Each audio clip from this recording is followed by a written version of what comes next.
Una exposición de las 7 edades de la Iglesia por el hermano William Marion Branham. Capítulo 8.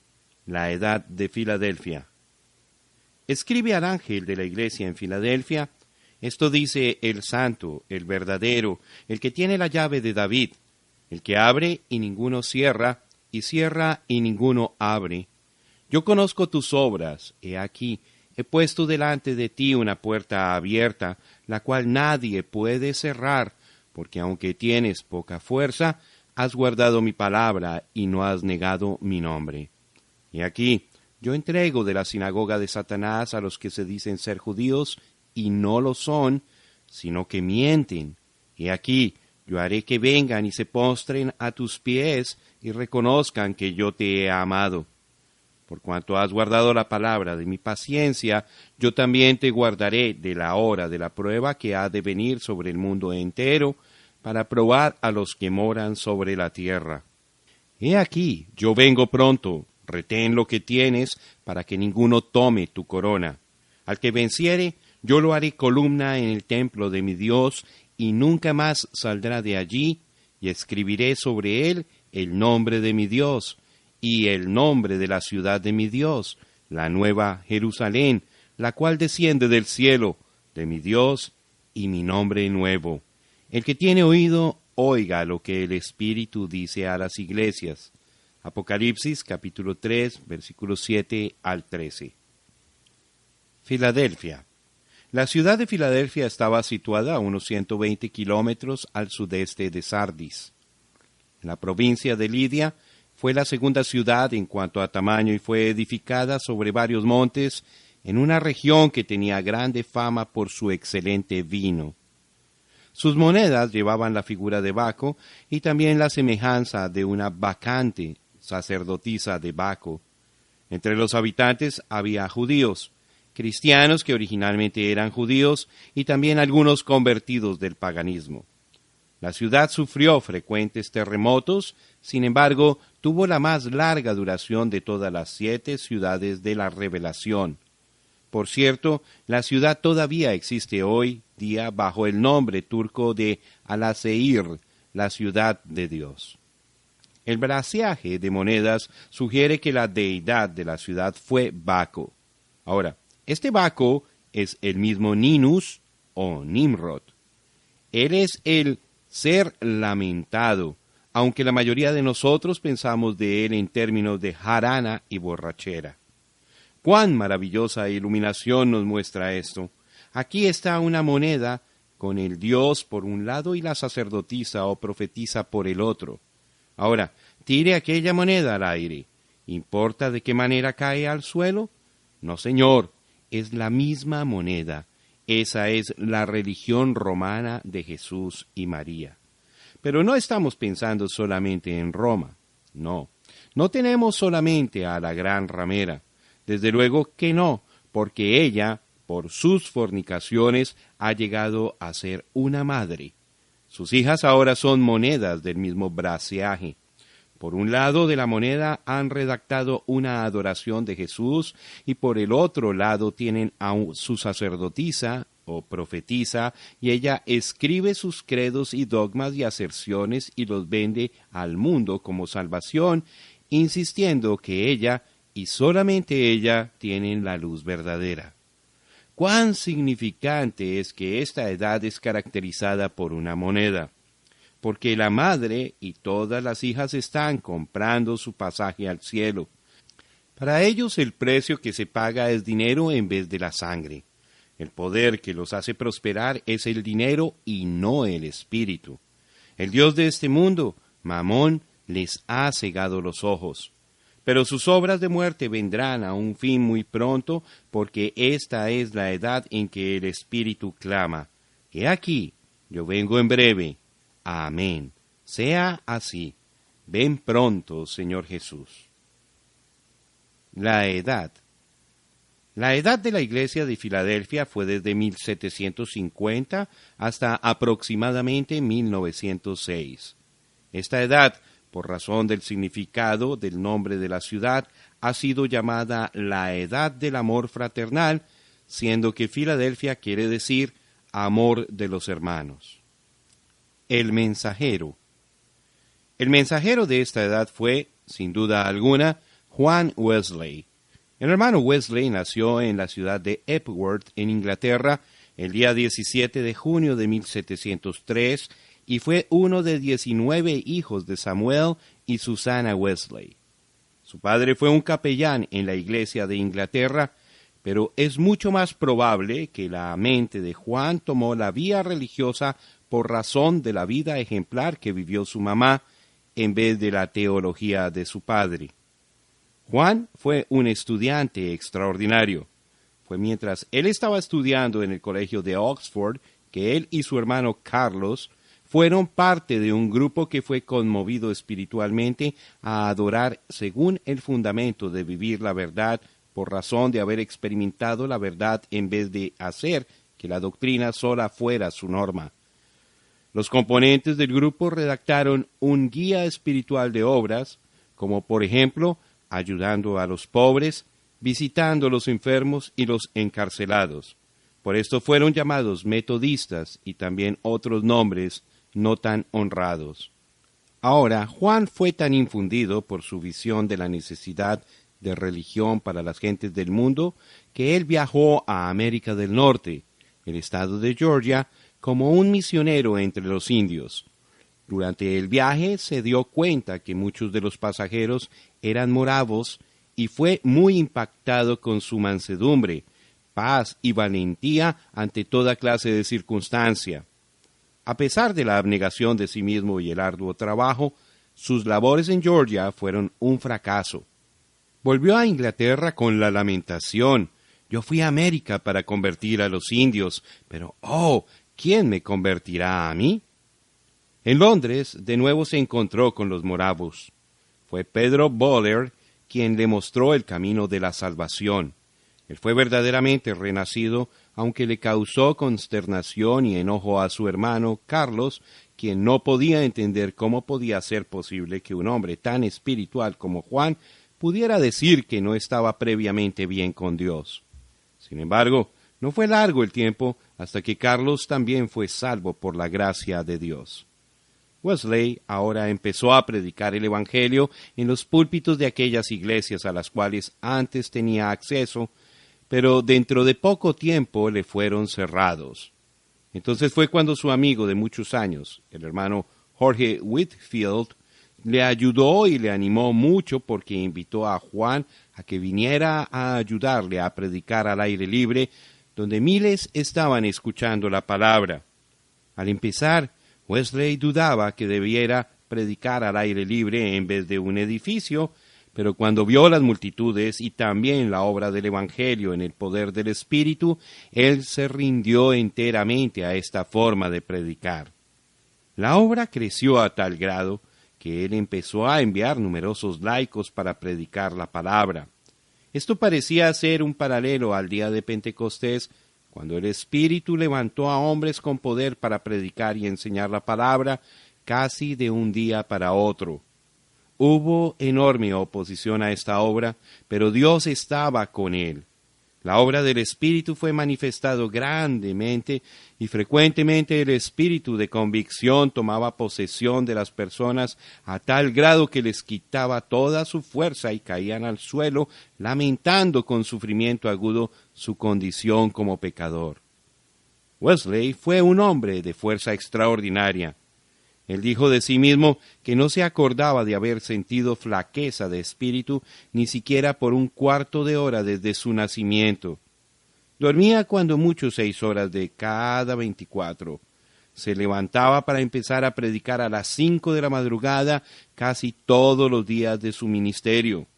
Predicaba hasta 4 veces en un solo día y así tenía un promedio de más de 800 sermones al año. Él viajaba miles y miles de kilómetros, como también hacían sus ayudantes, llevando el Evangelio a todo hombre. Por cierto, Wesley mismo viajaba como 6,000 kilómetros por año a caballo. Él fue un gran creyente en el poder de Dios y oraba por los enfermos con enorme fe y resultados maravillosos. La manifestación de dones espirituales estaba presente en muchas de sus reuniones. Wesley no estaba a favor de organización. Sus asociados sí tenían una sociedad unida, la cual era una compañía de hombres teniendo la forma y anhelando el poder de la piedad, unidos para orar juntos y para recibir la palabra de exhortación y para cuidar el uno al otro en amor, para poder ayudar el uno al otro a obrar su salvación. El único requisito de aquellos entrando era que tenían que ser de aquellos quienes tenían el deseo de huir de la ira y de ser salvos de sus pecados. Al pasar el tiempo, ellos redactaron una lista de reglamentos para ser usados en disciplina de sí mismos y para el bien de sus almas. Wesley reconoció que después de su partida sería posible que el movimiento fuera a organizarse y que el Espíritu de Dios lo dejaría y entonces sería solo una forma muerta. En una ocasión él dijo que no tenía temor de que el nombre metodista fuera a desconocerse en el mundo, pero más bien que el Espíritu de Dios llegara a tomar su vuelo. Durante su vida, él pudo haber obtenido grandes riquezas, pero rechazó tales oportunidades. El dicho favorito de Wesley en cuanto al dinero era: obtén todo lo que puedas, ahorra todo lo que puedas y da todo lo que puedas. Qué cosa tan extraña sería si Wesley pudiera regresar hoy día para ver la denominación que lleva el nombre de metodista. Ellos son ricos, muy ricos, pero la vida y el poder de Juan Wesley están ausentes. También se debe mencionar que Wesley nunca deseó edificar una obra sobre una base denominacional o sectaria.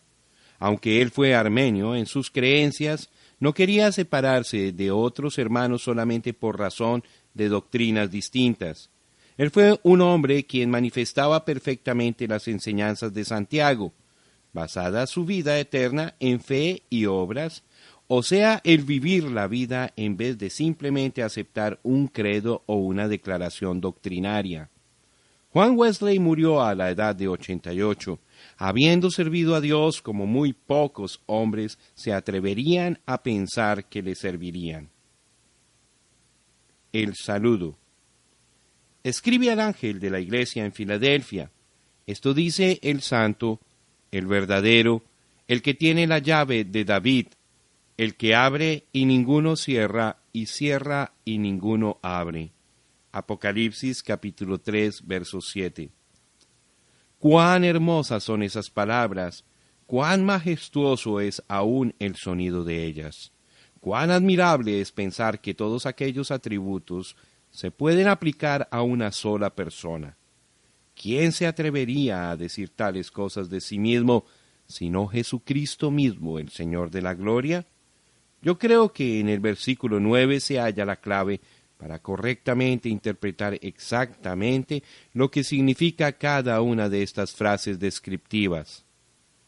Y aquí, yo entrego de la sinagoga de Satanás a los que se dicen ser judíos y no lo son, sino que mienten. He aquí, yo haré que vengan y se postren a tus pies y reconozcan que yo te he amado. Apocalipsis capítulo 3, verso 9. Yo digo que este versículo es la clave porque trata con los judíos, quienes siempre se han dicho ser los hijos de Dios a la exclusión de todo el resto del mundo. Ellos crucificaron y mataron al Señor Jesucristo. Su hecho tan terrible trajo su propia sangre sobre sus propias cabezas por siglos, y todo eso porque rechazaron a Jesús como su Mesías, quien en verdad fue el Mesías.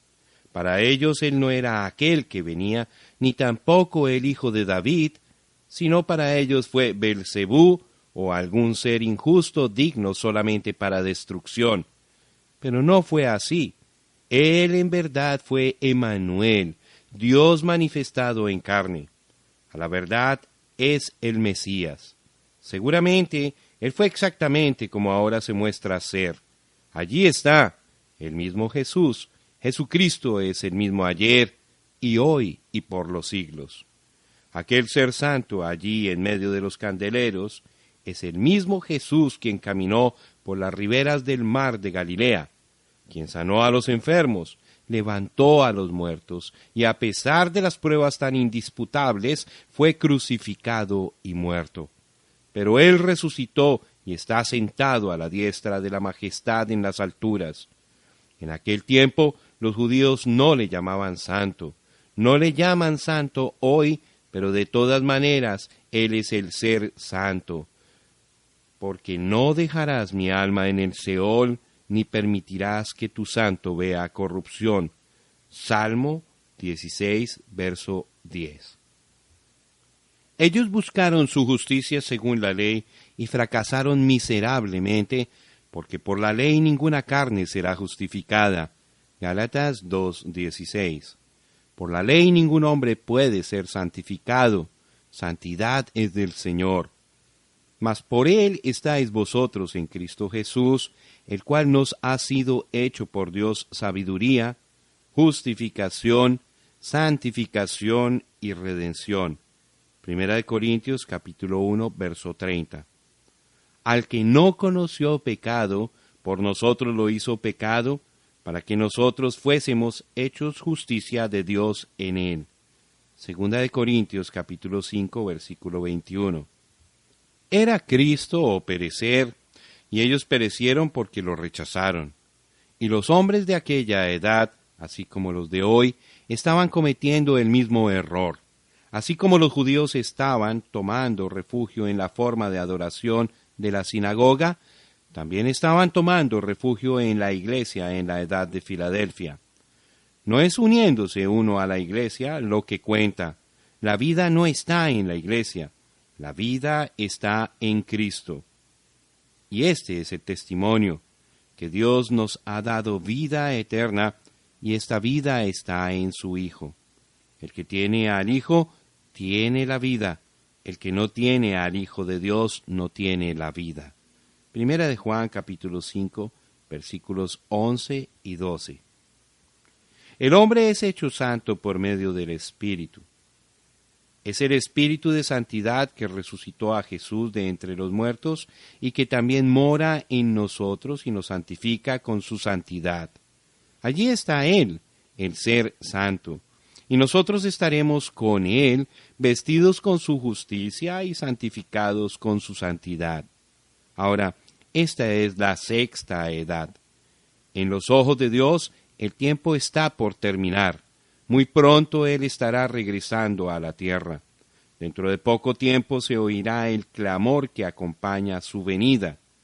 El que es injusto, sea injusto todavía, y el que es inmundo, sea inmundo todavía, y el que es justo, practique la justicia todavía, y el que es santo, santifíquese todavía.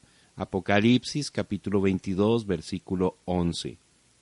Cuán gozoso estoy en que mi santidad no es de mí mismo. Estoy contento porque estoy en Cristo, con todos sus maravillosos atributos de justicia imputados y aún concedidos sobre mí. Alabado sea Dios para siempre. Esto dice el verdadero. Esta palabra verdadero es una palabra muy maravillosa. No quiere decir verdadero solamente en el sentido de ser opuesto a lo falso, sino que expresa la realización perfecta de una idea en contraste a la realización parcial de dicha idea. Por ejemplo, recordamos que Jesús les dijo, de cierto os digo, no os dio Moisés el pan del cielo, mas mi Padre os da el verdadero pan del cielo. San Juan 6, versículo 32. Yo soy la vid verdadera y mi Padre es el labrador. San Juan, capítulo 15, versículo 1. Porque no entró Cristo en el santuario hecho de mano, figura del verdadero, sino en el cielo mismo para presentarse ahora por nosotros ante Dios. Hebreos, capítulo 9, versículo 24. Sin embargo, os escribo un mandamiento nuevo que es verdadero en él y en vosotros, porque las tinieblas van pasando y la luz verdadera ya alumbra. Primera de Juan, capítulo 2, verso 8. Siendo que esta palabra en verdad expresa realización perfecta, como estando opuesto a realización parcial, Como está ilustrado en estos versículos, ahora podemos entender mucho más claro al antitipo en contraste al tipo y la sustancia en contraste a la sombra. Tomemos el ejemplo del maná que vino del cielo. Dios mandó pan angélico del cielo para Israel, pero aquel pan no satisfacía. Era suficiente solamente para un día. Todo aquel que lo había comido tenía hambre para el día siguiente. Si sobraba algo, se contaminaba. Pero Jesús es el pan verdadero del cielo, del cual el maná solamente era un tipo. Y cuando alguno come de aquel pan que vino del cielo, jamás volverá a tener hambre. No hay necesidad de comer de nuevo. En el mismo instante cuando él participó del pan, entonces tenía vida eterna. Ciertamente aquí estaba la realidad. Ya no había necesidad de la sombra. Ya no había necesidad de una salvación parcial. Aquí estaba el asunto entero. De igual manera, Jesús no es una parte de Dios, Él es Dios. Nadie puede negar que Israel tuvo luz. Fue la única gente que tuvo luz como una nación. Fue como cuando Egipto estaba tan oscuro que uno lo podía sentir, pero había luz en los hogares de los israelitas. Pero ahora ha llegado la luz verdadera. La luz del mundo es Jesús. Moisés y los profetas trajeron la luz por medio de la Escritura en relación al Mesías. Por eso fue que Israel tuvo luz. Pero ahora ha venido el cumplimiento de la luz, y lo que antes era solamente la palabra ardiendo, ahora ha brotado en la brillantez de Dios, manifestado entre su pueblo. Así como la columna de fuego dio luz por la noche, y eso por cierto fue maravilloso, ahora la luz y vida fueron manifestadas en la plenitud corporal de la deidad. En los días antiguos, Israel traía una vaca bermeja y la sacrificaban sobre el altar para el perdón de los pecados. Números 19, verso 2. Los pecados del culpable fueron cubiertos por un año, pero aquel cubierto no podía quitar el deseo del pecado. No era una ofrenda perfecta, fue solamente una sombra hasta que viniera el verdadero. Cada año el hombre sacrificaba y cada año volvía porque todavía tenía el mismo deseo de pecar. La vida del animal expiaba por sus pecados, pero siendo sangre de animal que había sido derramada y vida de animal que había sido dada, esta vida no podía volver a venir sobre el hombre. Y si hubiese vuelto, de todos modos no hubiera sido provechoso. Pero cuando fue presentado el sustituto perfecto, Cristo, y su sangre fue derramada, y entonces la vida que estaba en Cristo volvía sobre el pecador arrepentido, y la vida siendo la vida perfecta de Cristo, sin pecado y justa, entonces el culpable podía salir libre porque ya no tenía el deseo de pecar. La vida de Jesús había vuelto sobre él. Eso quiere esta Escritura. Porque la ley del Espíritu de vida en Cristo Jesús me ha librado de la ley del pecado y de la muerte. Romanos capítulo 8, verso 2. Pero los judíos en los días de Jesús no quisieron aceptar aquel sacrificio. La sangre de los toros y de los machos cabríos no perfeccionó nada. Hebreos capítulo 10, verso 4. En un tiempo fue el método ordenado por Dios, pero ahora Cristo, habiendo venido en la carne, y por el derramamiento de su propia sangre ha aniquilado el pecado, y por medio del sacrificio de sí mismo nos ha hecho perfectos. Los judíos no quisieron aceptar eso, pero ¿qué de la edad de Filadelfia y también qué de las otras edades? ¿En verdad aceptaron esta realidad en Cristo? No, Señor. Aunque Lutero trajo la verdad de justificación, la Iglesia romana y también su contraparte, la Iglesia ortodoxa, todavía se confiaban en las obras. Las obras son maravillosas, pero no le salvan. Las obras no perfeccionan. El criterio es Cristo o perecer. Y no es aún Cristo y las obras, es Cristo solo. Con esta edad empezaron los años del arminianismo, aquellos que no creen en Cristo como la realidad. esta secta no canta el himno solo de Jesús la sangre, sino que cantan la sangre de Jesús más mi propia conducta. Ahora, yo creo firmemente en la buena conducta. Si una persona es salva, se conducirá justamente. Ya hemos estudiado eso ampliamente, pero déjeme decirle ahora, la salvación no es Jesús, mas esto y aquello. La salvación es solo por Jesucristo. La salvación es del Señor. Desde el principio hasta el fin, todo es de Dios. Que su vida esté en mí, que sea su sangre la que me purifica, que sea su espíritu lo que me llena, que sea su palabra en mi corazón y en mi boca, que sean sus azotes los que me sana, que sea Jesús, solo Jesús. No es por las obras de justicia que yo he obrado, no, Señor, Cristo es mi vida. Amén. Siento que podría seguir hablando de estas verdades, pero les daré un pensamiento más y tiene que ver con el hermoso himno escrito por A.B. Simpson. Antes era la bendición, pero ahora es el Señor. Antes era el sentir, pero ahora es su palabra. Antes yo deseaba su don, pero ahora poseo al dador. Antes yo buscaba sanidad, pero ahora solo Él.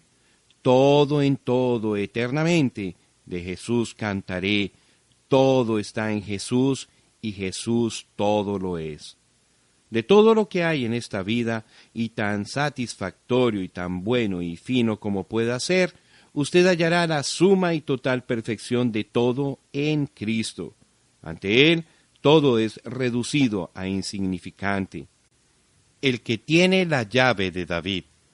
Esta frase tan hermosa sigue y se deriva de la frase anterior, el verdadero, el cual es Cristo, la realización perfecta en contraste a una realización parcial. Aquí está, Moisés fue un profeta de Dios, pero Jesús, semejante a Moisés, fue el profeta de Dios. David, varón conforme al corazón de Dios, fue rey de Israel, pero Jesús es el David mayor, Rey de reyes y Señor de señores, Dios mismo. David nació de la tribu de Judá, de la cual tribu no había sacerdotes. Sin embargo, David comió del pan de la proposición reservado para los sacerdotes. Él fue el gran guerrero quien derrotó al enemigo, estableciendo al pueblo. Como rey, se sentó sobre el trono. Él fue un profeta. Él fue un maravilloso tipo de Cristo. Y pondré la llave de la casa de David sobre su hombro, y abrirá, y nadie cerrará, cerrará, y nadie abrirá. Isaías 22, versículo 22. El Espíritu emplea esta referencia del Antiguo Testamento concerniente al Señor Jesucristo y su ministerio en la Iglesia. Lo que la llave de David significaba, en aquel tiempo apenas era una sombra, cual sombra ahora es cumplida en Jesús, estando en medio de los candeleros. Esto tiene que ver con nuestro Señor después de su resurrección y no durante su peregrinación terrenal. Pero, ¿qué significa esta llave? La respuesta está en la posición de la llave. La llave no está en su mano, no está colgando de su cuello. La llave no es puesta en las manos de otros hombres, porque entonces el versículo no podría estar diciendo que solamente Él tiene el uso de dicha llave, porque solamente Él abre y cierra y ningún hombre tiene aquel derecho sino Jesús mismo. ¿No es cierto? Pero ¿dónde está la llave? Está sobre su hombro. Ahora, ¿qué tiene que ver el hombro con esto?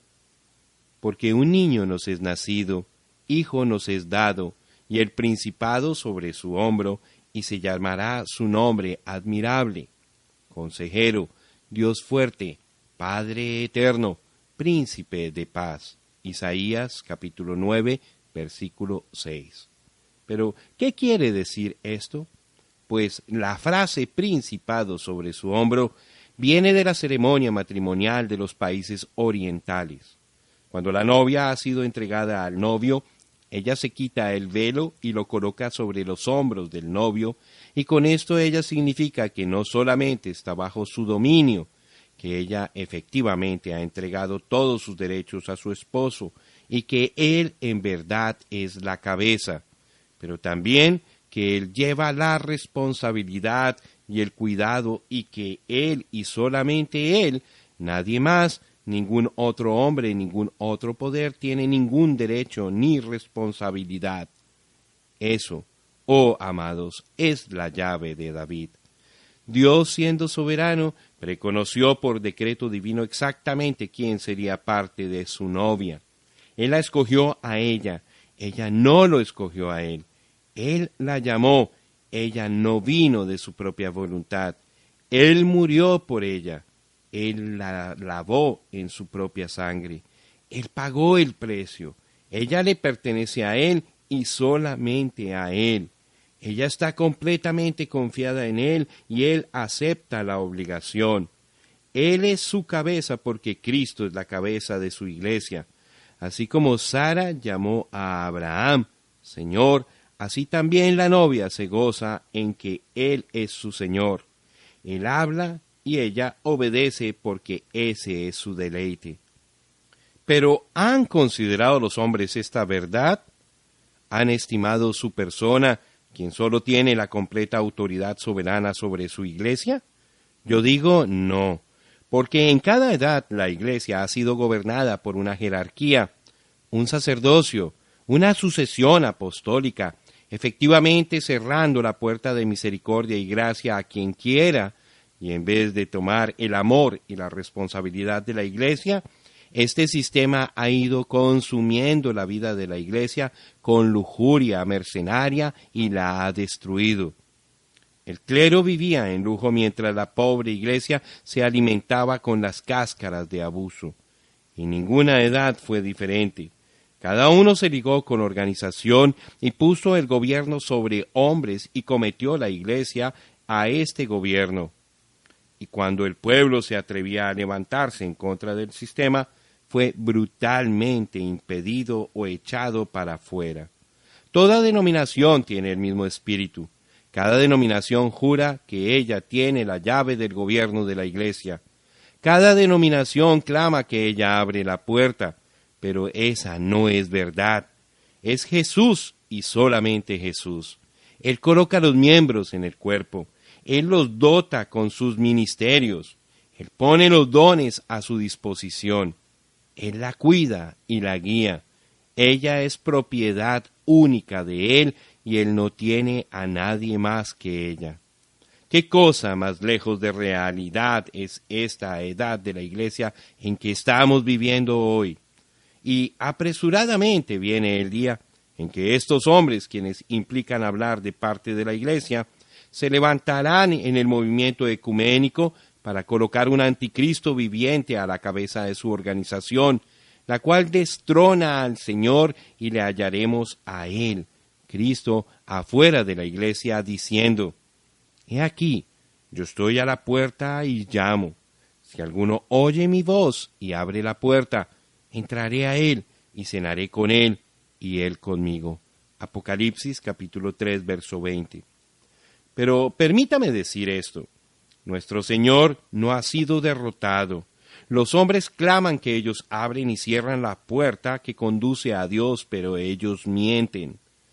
Todo lo que el Padre me da vendrá a mí, y al que a mí viene no le echo fuera.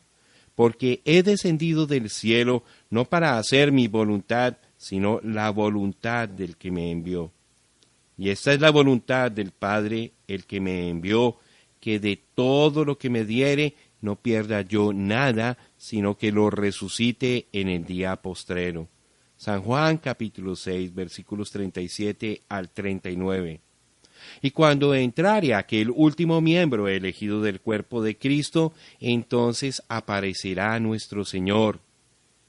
La llave de David. ¿No fue David el rey sobre todo Israel?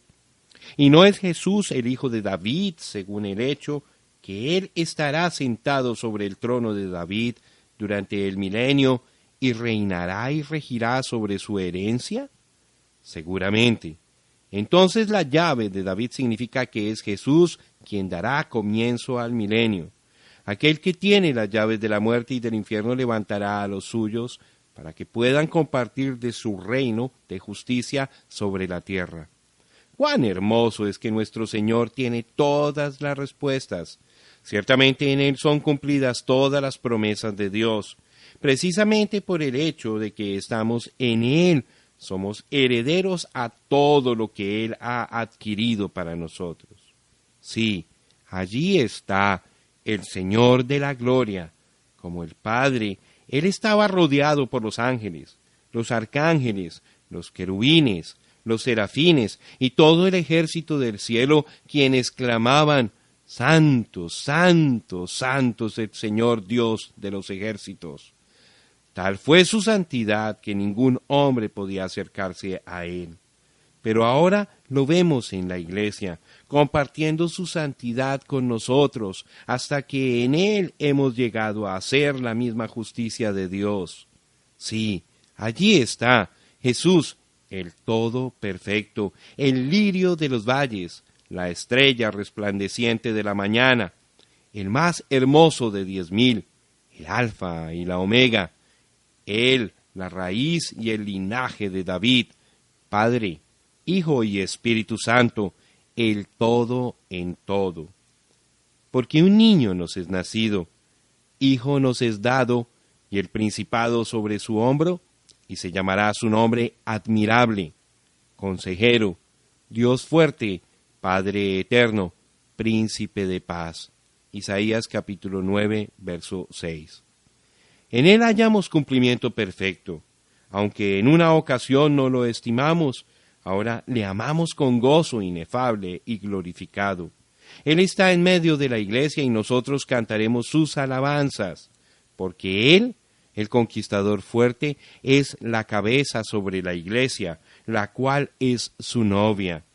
Él pagó el precio por esa novia y ella es de Él. Ella le pertenece a Él y solamente a Él, y Él tiene cuidado de ella. Él es nuestro Rey y nosotros somos su reino, su posesión eterna. Ahora, cuando empezamos a estudiar el versículo 7, yo dije que el versículo 9 nos ayudaría a entenderlo. Espero que usted se haya dado cuenta de lo que quería decir. Jesús se mostró como aquel quien es santo, verdadero, o sea, la única realidad, aquel con la llave de David, el que abre y cierra. Y eso es exactamente la verdad. Esas frases lo describen perfectamente, pero los judíos de su día lo rechazaron juntamente con todo lo que representaba. Rechazaron al Salvador y todo lo que Él significaba para ellos. Y el cristiano nominal de este día ha hecho lo mismo. Han hecho exactamente igual como los judíos. Los judíos crucificaron al Señor y entonces empezaron a perseguir a los creyentes verdaderos. Los cristianos nominales han crucificado a Cristo de nuevo y están persiguiendo a la iglesia verdadera con el fin de destruirla. Pero Dios es verdadero y aquel quien está sobre todo vendrá aún otra vez. Y cuando vuelve, Él mostrará quién es el único potentado. Y en cuanto Él se prueba ante el mundo y todo el mundo se arrodilla ante sus pies, en aquel tiempo el mundo entero se arrodillará ante los pies de los santos, probando que ellos fueron correctos en su posición firme con Él. Alabado sea Dios para siempre. La edad de la puerta abierta. Yo conozco tus obras, he aquí, he puesto delante de ti una puerta abierta, la cual nadie puede cerrar, porque aunque tienes poca fuerza, has guardado mi palabra y no has negado mi nombre. Apocalipsis capítulo 3, verso 8. La primera frase de este versículo, yo conozco tus obras, es analizada en el complemento del versículo porque sus obras tenían que ver con la puerta abierta, la poca potencia y la palabra y el nombre. Con el fin de entender la riqueza del significado envuelto en «He aquí, he puesto delante de ti una puerta abierta», la cual nadie puede cerrar, nos es necesario recordar lo que ha sido dicho de que cada edad se extiende sobre la próxima edad. Hay una extensión, una fundición, un aparecimiento gradual en vez de un fin definitivo y un principio claro. Esta edad en particular se extiende sobre la edad que sigue.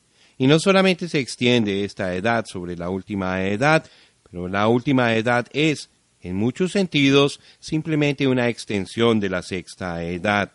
La séptima edad, una edad muy corta, se junta en sí misma para una obra rápida y corta. Toda la maldad de todas las edades y a la vez toda la realidad de Pentecostés.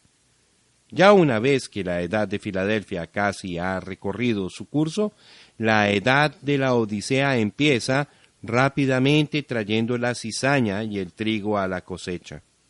Recoged primero la cizaña y atadla en manojos para quemarla, pero recoged el trigo en mi granero.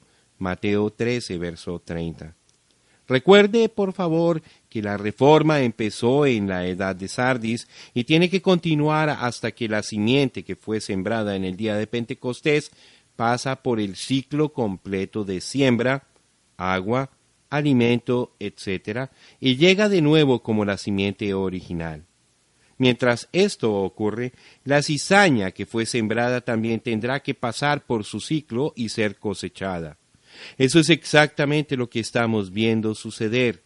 Si usted puede pensar en las temporadas del año, puede entonces ver esto claramente. La planta que usted ve creciendo formidablemente en el verano, de repente parece que va a producir la semilla. Uno no puede ver exactamente cuándo el verano se cambió a otoño, apareció gradualmente. Así son las edades, y especialmente estas dos últimas. Es a esta edad que Jesús dice en el versículo 11, «Yo vengo pronto». Eso significa que la última edad es una edad muy corta. La Odisea es la edad de la obra rápida. La obra es acortada. Ahora nos fijaremos directamente en la puerta abierta, la cual ningún hombre puede cerrar. En primer lugar, quiero que nos fijemos en la puerta abierta como significando la tremenda obra misionera de aquella edad. Pablo llamó un nuevo esfuerzo misionero para el Señor una puerta abierta. Cuando llegué a Troas para predicar el Evangelio de Cristo, aunque se me abrió puerta en el Señor. 2 Corintios capítulo 2, verso 12. Comparando escritura con escritura, podemos ver que esta puerta abierta significaba la más extensa propagación del Evangelio que el mundo jamás ha conocido. Quiero que usted se fije aquí en un detalle. Dios obra en series de 3, ¿verdad? Fue en la edad de Pérgamo, la tercera edad, cuando la iglesia se juntó con el Estado. Los hechos de los nicolaitas habían llegado a ser la doctrina de los nicolaitas. Aquella edad fue la puerta abierta para la vid falsa. Ya una vez que fue respaldada por el poder del Estado, llegó a ser en realidad un sistema mundial, aunque llevaba el nombre de cristiano. Por esta razón la cosa se esparció con gran rapidez, pero ahora, 3 edades más tarde, después de una larga y fuerte batalla de fe, aquí viene la puerta abierta de la verdad. Ahora la palabra del Señor tiene su día. Desde luego, la quinta edad había preparado casi todo para este gran movimiento, porque fue durante esta edad cuando hubo una gran exploración y colonización de tierras nuevas. Se empezó a imprimir libros, etcétera, etcétera. Hubiera sido maravilloso si esta puerta abierta hubiera seguido el plan divino de Pentecostés. Por tanto, es necesario que con más diligencia atendamos a las cosas que hemos oído, no sea que nos deslicemos. Porque si la palabra dicha por medio de los ángeles fue firme, y toda transgresión y desobediencia recibió justa retribución, ¿cómo escaparemos nosotros si descuidamos una salvación tan grande? La cual, habiendo sido anunciada primeramente por el Señor, nos fue confirmada por los que oyeron, testificando Dios juntamente con ellos, con señales y prodigios y diversos milagros y repartimientos del Espíritu Santo según su voluntad. Hebreos capítulo 2 versos 1 al 4. Ahora usted bien sabe que este es el plan porque Jesús mismo lo dice. Les dijo: id por todo el mundo y predicad el Evangelio a toda criatura. El que creyere y fuere bautizado será salvo, mas el que no creyere será condenado. Y estas señales seguirán a los que creen. En mi nombre echarán fuera demonios, hablarán nuevas lenguas, tomarán en las manos serpientes, y si bebieren cosa mortífera, no les hará daño. Sobre los enfermos pondrán sus manos y sanarán. Y el Señor, después que les habló, fue recibido arriba en el cielo y se sentó a la diestra de Dios. Y ellos, saliendo, predicaron en todas partes, ayudándoles el Señor y confirmando la palabra con las señales que la seguían. Amén. Marcos capítulo 16, versículos 15 al 20. El Señor nunca les dijo que fueran por todo el mundo estableciendo seminarios teológicos, ni tampoco les dijo que fueran a repartir folletos. Ahora, esas cosas tienen su lugar, pero Jesús les dijo que predicaran el Evangelio, que se mantuvieran con la palabra, y entonces seguirían las señales. La primera introducción que tenemos de la manera en que el reino de Dios habría de ser predicado fue cuando el Señor envió a los 12. Él los comisionó y los instruyó de esta manera. Entonces, llamando a sus 12 discípulos, les dio autoridad sobre los espíritus inmundos para que los echasen fuera y para sanar toda enfermedad y toda dolencia. Los nombres de los 12 apóstoles son estos.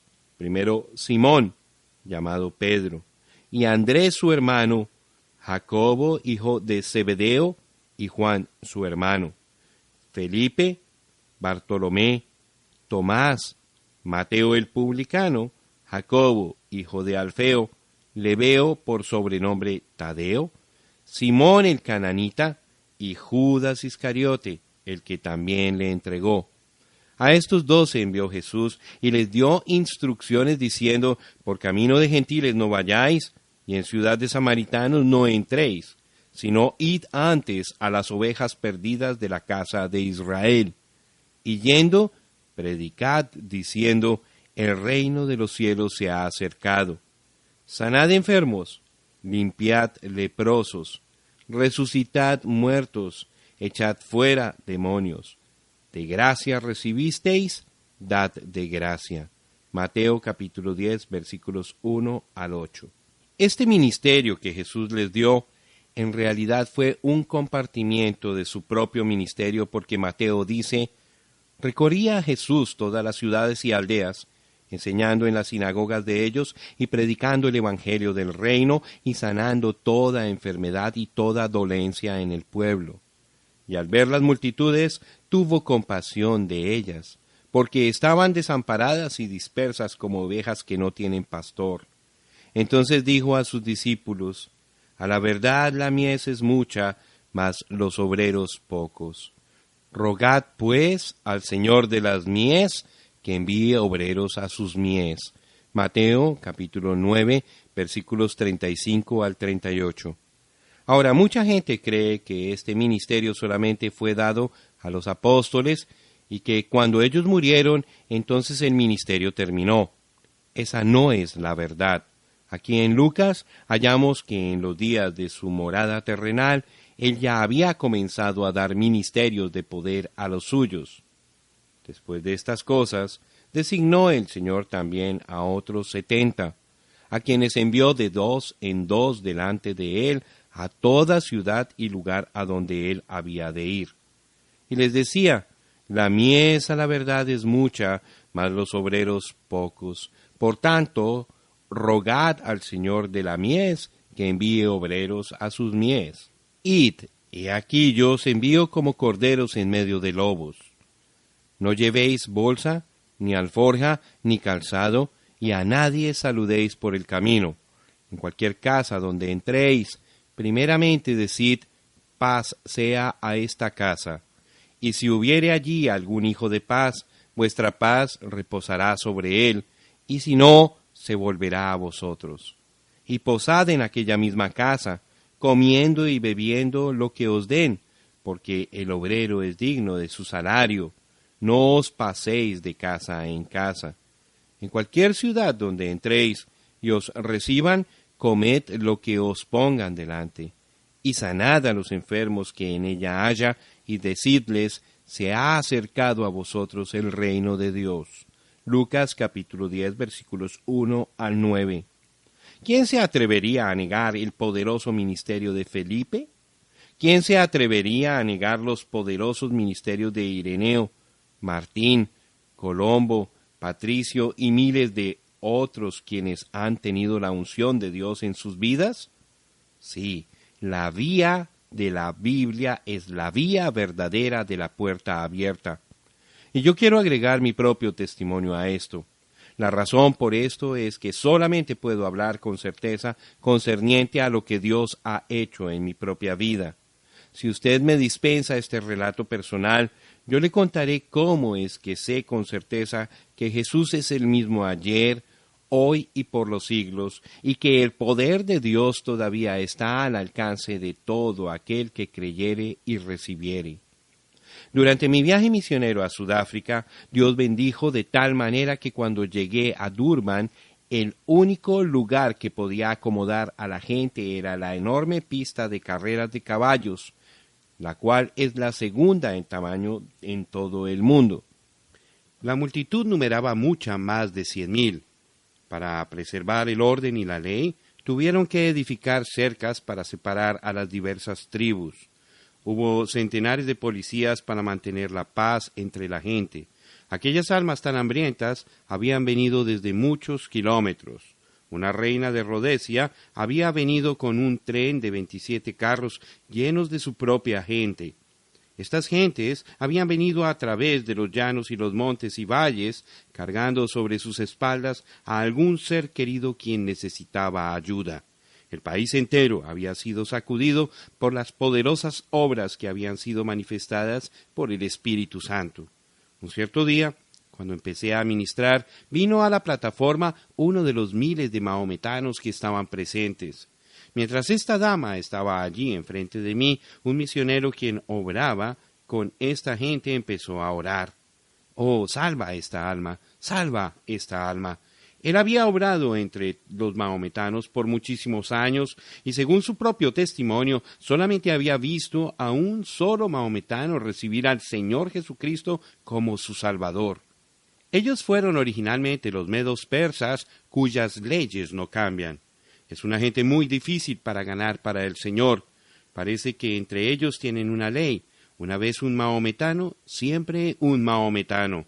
Pues mientras ella estaba a mi mente, empecé a hablarle a ella y a los miles en la congregación por medio de los intérpretes. Le pregunté, ¿es verdad que los misioneros le han contado a usted de un Jesús quien vino para salvarle? Usted hubiera visto cómo la gente se miraba el uno al otro cuando dije eso. Cuando ella hubo contestado que eso era la verdad, entonces continué. Pero ¿le leyeron a ustedes los misioneros de este libro? Levanté mi Biblia para que todos la vieran, que este mismo Jesús fue un gran sanador y que Él viviría en su pueblo a través de las edades hasta volver nuevamente para recibirlos a sí mismo. Le dijeron que por razón del mismo Espíritu morando en ellos que estaba en Jesús, que por esto ellos podían hacer las mismas obras aun como hizo Jesús. Le dijeron que usted puede ser sanada así como puede ser salva. ¿Cuántos de ustedes desean ver a este mismo Jesús descender en nuestro medio y hacer las mismas cosas que hizo cuando estuvo aquí en la tierra en aquel tiempo pasado? Todos querían ver eso. Esa fue una cosa en que verdaderamente estaban de acuerdo. Seguí hablando. Si Jesús, por medio de su Espíritu, hará lo que hizo cuando estuvo aquí en la tierra, entonces, ¿creerán ustedes su palabra? Y allí estaba esa dama mahometana frente a mí. El Espíritu comenzó a moverse a través de mí. Le dije a ella, ahora usted sabe que yo no la conozco a usted, yo ni siquiera puedo hablar su idioma. Ella reconoció eso. Dije, en cuanto a su sanidad, usted sabe que yo no la puedo sanar, pero usted escuchó y entendió el mensaje de esta tarde. Su intérprete contestó por ella que sí entendía, porque había leído el Nuevo Testamento. Ahora los mahometanos son descendientes de Abraham. Ellos creen en un solo Dios, pero rechazan a Jesús como el Hijo de Dios y a la vez toman a Mahoma como su profeta. Ellos dicen que Jesús nunca resucitó de los muertos. Eso es lo que sus sacerdotes les enseñan y eso creen. Dije, pero Jesús en verdad murió y resucitó. Envió su espíritu de nuevo sobre la iglesia. Aquel espíritu que estaba en él es el mismo espíritu que está ahora en la iglesia, y aquel espíritu puede producir, y en verdad producirá lo que Jesús produjo. Él dijo, de cierto os digo, no puede el Hijo hacer nada por sí mismo, sino lo que ve hacer al Padre, porque todo lo que el Padre hace también lo hace el Hijo igualmente. San Juan capítulo 5, versículo 19. Ahora, si Jesús viene y me revela a mí cuál es su problema o su razón de estar aquí, si Él me puede mostrar su pasado, seguramente usted puede creer para el futuro. Ella dijo a través del intérprete, sí, yo creeré. Dije, está bien, a ver qué hace él. Todos aquellos mahometanos estaban mirando intensamente, todos estaban muy atentos para ver lo que sucedería. Entonces habló el Espíritu Santo. Su esposo es un hombre bajito, gordo y tiene bigotes negros. Usted tiene 2 hijos. Usted fue a ver al médico hace como 3 días y él la examinó y usted tiene un quiste sobre el vientre. Ella inclinó su cabeza y dijo, eso es la verdad. Le pregunté, ¿por qué viene usted a mí, yo siendo un cristiano? ¿Por qué no fue a su profeta mahometano? Dijo, yo creo que usted me puede ayudar. Le dije, yo no la puedo ayudar, pero si usted acepta a Jesucristo como su Salvador, Él, quien está aquí ahora y conoce su vida entera, Él la ayudará. Ella dijo, yo acepto a Jesús como mi Salvador. Eso fue suficiente. Ella fue sanada y como 10,000 mahometanos vinieron a Cristo aquel día porque el Evangelio fue predicado tanto en palabra como en poder. Dios nunca le dijo al hombre que obrara por 30 años sin cegar nada. Él nos dio la puerta abierta de la palabra y el poder, y eso es lo que debemos usar. Eso es lo que le concedió a Pablo su ministerio tan grande y eficaz. Y ni mi palabra ni mi predicación fue con palabras persuasivas de humana sabiduría, sino con demostración del Espíritu y de poder. Primera de Corintios, capítulo 2, versículo 4. Escúcheme bien. Durante este mismo viaje, yo estaba a punto de abordar un avión en New Salisbury, Rhodesia, cuando vi un grupo de 4 personas con pasaportes americanos. Me acerqué para saludarlos y dije, buenos días, noté que cargan pasaportes americanos. ¿Viajan para alguna parte? El joven contestó, no, nosotros somos misioneros aquí en este país. Muy bien, respondí, ¿andan solos o trabajan con alguna organización? Él dijo, somos metodistas, vinimos de Wilmore, Kentucky, Estados Unidos de América. Respondí, pues eso es muy cerca de donde vengo yo. ¿Por casualidad usted no sería el hermano Branham quien viene de por allá? Dije, sí, yo soy. Con eso se calló y no le podía hacer que dijera más nada. Y él y las 3 señoritas se quedaron mirándose el uno al otro. Entonces dije, espérense un momentito, quiero decirles algo acerca de unos fundamentos, siendo que todos somos cristianos y estamos aquí con una gran responsabilidad. Ahora, ustedes 4 me han dicho que han estado aquí 2 años completos. Pueden decir en el nombre de Jesús que hay una sola alma que saben que han ganado al Señor. No podían hacerlo. Ahora, señoritas, no quiero dañarles el ánimo, dije, pero todas ustedes debieran estar en sus casas ayudando a sus madres a lavar los platos. Ustedes no tienen ningún negocio en el campo misionero sin estar llenas del Espíritu Santo y predicando el Evangelio verdadero en la demostración y el poder del Espíritu Santo. Si no están viendo los resultados que Jesús dijo que verían, entonces no están predicando el Evangelio verdadero. Déjeme seguir un paso más adelante para mostrarle cómo puede ser las cosas en el campo misionero. Yo no digo que el campo misionero es completamente así, pero temo que en gran parte es así. En este mismo viaje, el alcalde de Durban me estaba paseando alrededor de la ciudad, cuando vimos un nativo que tenía un distintivo alrededor de su cuello y cargaba un ídolo. Le pregunté a mi amigo acerca de ese distintivo y me dijo que cuando un nativo se identificaba como cristiano, le ponían ese distintivo. Eso me sorprendió mucho porque aquí estaba un hombre que se decía ser cristiano y cargaba un ídolo, y le pregunté a mi amigo por qué era esto así. Él dijo, yo puedo hablar su idioma, vamos a preguntarle. Entonces nos acercamos y el alcalde me sirvió de intérprete. Le pregunté al nativo si era cristiano, él contestó afirmativamente que lo era. Entonces le pregunté, ¿por qué cargas un ídolo si eres cristiano? Él respondió que era un ídolo que su padre había cargado y se lo había dejado.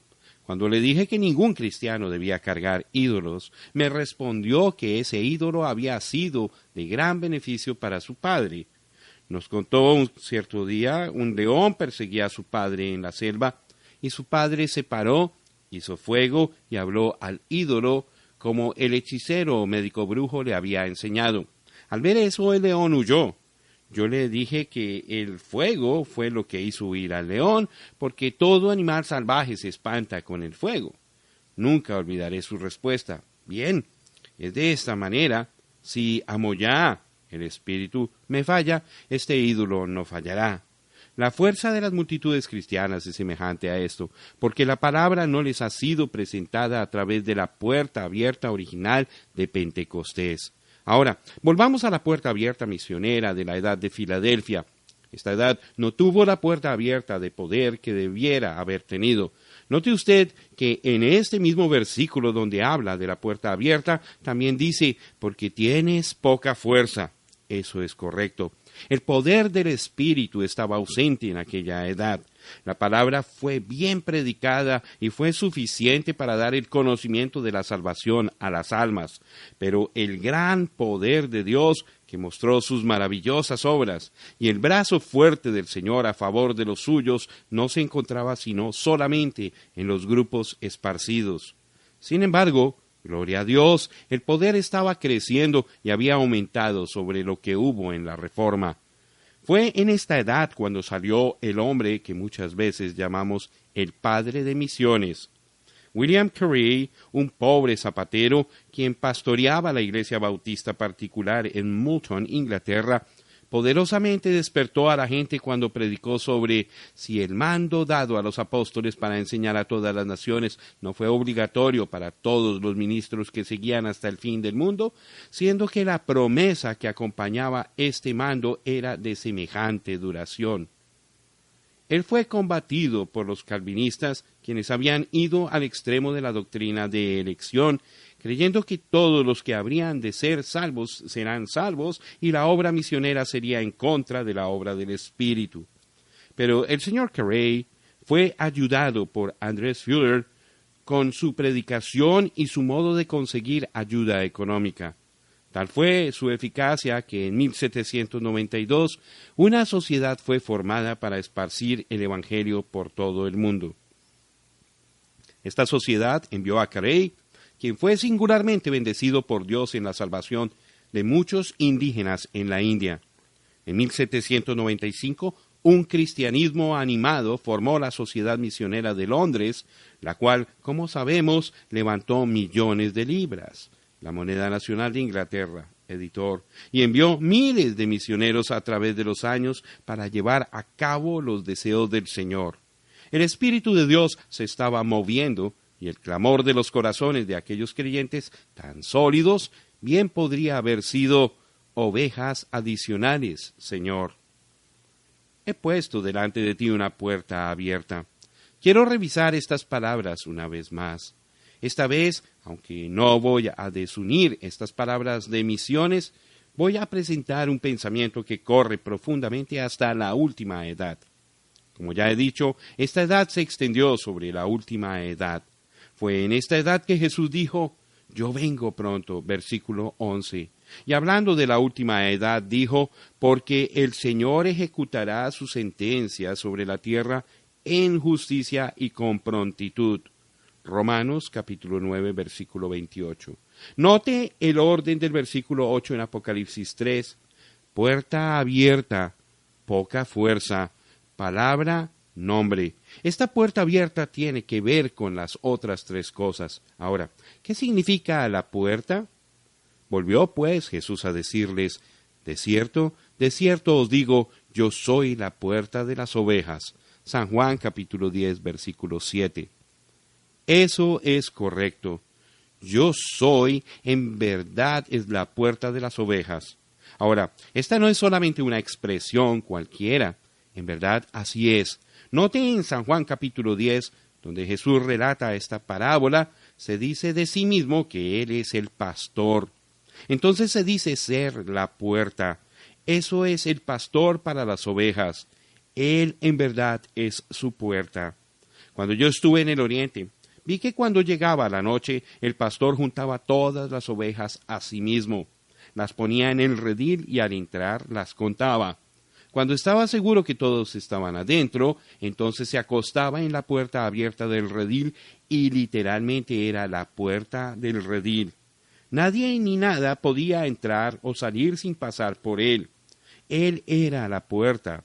Al día siguiente un amigo me llevaba de paseo en su jeep y noté que un pastor estaba llevando su manada por la ciudad.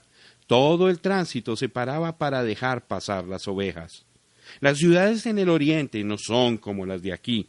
Nosotros mantenemos toda la mercancía dentro de las tiendas, pero allá todo está al aire libre en la calle para que las personas lo vean y compren al pasar. Pensé, ahora aquí es donde empieza el alboroto. Si aquellas ovejas ven estos alimentos y estas cosas aquí, pero cuando pasó el pastor, cada oveja le seguía exactamente en sus pasos. Ellas miraban los bienes, pero no tocaron nada. Oh, hermano, si solamente hubiera podido hablar su idioma. Yo mismo hubiera parado el tránsito y les hubiera predicado un mensaje sobre lo que acababa de ver. Cuando usted es oveja del gran pastor, usted sigue en cada una de sus pisadas, exactamente como hacían aquellas ovejas. Usted no será tentado a volverse para un lado para tomar una florecita, el nombre de una iglesia, o para escuchar la voz de un DD, o un PhD, o un LLD, siglas representando altos niveles de educación, pero usted se quedará con el pastor. La Biblia dice que las ovejas conocen su voz y le siguen, pero la voz de un extranjero solamente les causa que huyan en pos de su pastor verdadero. Alabado sea Dios. Pero eso no es todo lo que vi y aprendí en aquella tierra. Un día me puse a pensar en los distintos animales que había visto en los campos y los hombres quienes los cuidaban. Un hombre atendía a los cerdos, otro atendía a cabras, otro atendía a los camellos, otro atendía a los mulos, etc. Le pregunté a un amigo mío que vivía allí, ¿cómo llaman a aquellos hombres? Él respondió, pues esos son pastores. Yo no podía aceptar eso, dije entonces, ¿usted me quiere decir que todos son pastores? Yo creía que los pastores solamente atendían a las ovejas. Él dijo, no, un pastor es un apacentador, o más bien, uno que cuida animales en el campo es un pastor. Pues eso en verdad me sorprendió, pero noté una diferencia entre los hombres que cuidaban las ovejas y los que cuidaban los demás animales. Cuando llegaba la noche, todos menos los que atendían las ovejas dejaban sus animales en el campo y se iban a sus casas. El pastor llevaba las ovejas al redil y entonces se acostaba, siendo la puerta de las ovejas. ¡Oh, alabado sea el Señor! Nuestro pastor nunca nos deja ni nos abandona. Cuando llega la noche, yo quiero estar en su redil, yo quiero estar bajo su cuidado. Ahora pues, podemos ver que Jesús es la puerta. Él es la puerta de las ovejas. Y note usted que ahora habla de que la puerta se abre. ¿Qué es eso sino una revelación de Él? Y aquella revelación está mostrándose para darnos fuerza, para iluminar la palabra y glorificar su nombre. Fue durante las 2 últimas edades que brotó ante nuestra vista la revelación de la deidad de Jesucristo. Desde luego, nosotros sabíamos que era Dios. ¿De qué otra manera podría Él ser nuestro Salvador? pero para saber que Él era únicamente Dios, o solamente Dios, que Él era el Alfa y la Omega, que este Jesús fue Señor y Cristo, mostrando que era el Señor Jesucristo, el Padre, el Hijo y el Espíritu Santo, todos una sola persona. Eso había sido perdido desde los primeros años de la Iglesia, pero ahora lo estamos viendo de nuevo. La revelación de quién era Él había vuelto. Por cierto, la deidad no es un Dios de tres personas con una sola personalidad, porque se requiere una personalidad para ser una persona. Si hay una sola personalidad, entonces hay una sola persona. Pero todos aquellos que creen en tres personas tienen una deidad de tres dioses y son culpables del quebrantamiento del primer mandamiento. Pero ha vuelto la revelación de la deidad. Ahora puede la iglesia verdadera crecer de nuevo con fuerza. Después de todo este tiempo, ella por fin conoce quién es su Señor. Una vez más, estamos bautizando en el nombre del Señor Jesucristo, como hacían en el día de Pentecostés. Déjeme contarle un sueño que Dios me dio acerca del bautismo trino. Esto no fue una visión, sino que un sueño. Estoy seguro de que una de las bendiciones de las edades de la Iglesia es el recibir sueños del Espíritu Santo, así como también uno puede recibir visiones. Eran como las 3 de la madrugada de un día sábado. Acababa de levantarme para darle un vaso de agua a mi hijo José. Cuando me acosté de nuevo caí dormido instantáneamente y soñé este sueño. Vi a un hombre que supuestamente era mi padre. Él era un hombre muy grande y robusto. También vi a una mujer que supuestamente era mi mamá, pero no se parecía a mi mamá, así como el hombre tampoco se parecía a mi padre. Este hombre trataba a su mujer demasiado mal. Él tenía un garrote grande con 3 ángulos. Usted sabe cuando uno toma un palo y lo coloca así parado y le da con la hacha, se producen pedazos de leña que tienen 3 lados y 3 ángulos agudos. Así era. Él tomaba este garrote y le pegaba a la mujer, tumbándola al suelo. Mientras ella estaba en el suelo llorando, él daba vueltas a su derredor con un paso orgulloso y parecía que tomaba gran orgullo y satisfacción en poder golpear una mujercita. Cada vez que ella se atrevía a levantarse, él la golpeaba. A mí no me gustaba lo que él estaba haciendo, pero cuando consideré poner fin a la cosa, pensé, yo no puedo ganarle. Él es demasiado grande. Además, supuestamente es mi padre. Pero por dentro yo sabía que él no era mi padre y también sabía que ningún hombre tenía el derecho de tratar así a una mujer. Me acerqué y le agarré por el cuello y lo volteé y le dije, tú no tienes ningún derecho de golpearla. Cuando dije eso, mis músculos crecieron y yo parecía un gigante. Cuando el hombre vio mis músculos, me tuvo miedo. Le dije, si le pegas una vez más, tendrás que tratar conmigo. Él se detuvo antes de golpearla otra vez. Entonces el sueño se me pasó. Yo desperté inmediatamente después del sueño. Estaba pensando en lo raro del sueño y no me explicaba por qué había soñado de aquella mujer. Cuando de repente allí estaba él, reconocí la presencia de Dios y la interpretación del sueño vino de él.